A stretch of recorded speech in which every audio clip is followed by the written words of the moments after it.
యువగలం పాదయాత్రలో మా శెట్టి బల్జ సోదరుని కలిసినప్పుడు వాళ్ళ ఆనాడు ఒక విషయం నన్ను కోరారు. దొమ్మేటి వెంకటరెడ్డి గారు ఆయన జయంతి సందర్భంగా అది ప్రభుత్వం పండగ ప్రకటిస్తే బాగుంటుందని ఆనాడు మీరు కోరారు. ఇచ్చిన హామీ ఈ రోజు కూటమి ప్రభుత్వం నిలబెట్టుకుందని ఈ సభాముఖంగా మీకు తెలియజేస్తున్నాను. బొడసకూరు జమీందార్ గా ఆయన అనేక సంక్షేమ కార్యక్రమాలు చేశారు. స్వాతంత్రం కోసం కూడా పోరాడారు. స్కూల్స్ కాలేజీలు ఏర్పాటు చేశారు.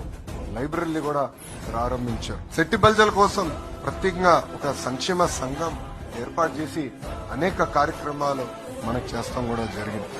ఒక మాటలో చెప్పాలంటే శెట్టి బల్జల సోదరుల దైవం దొమ్మేటి వెంకటరెడ్డి గారని ఈ సభాముఖం అందరికీ నేను తెలియజేస్తాను.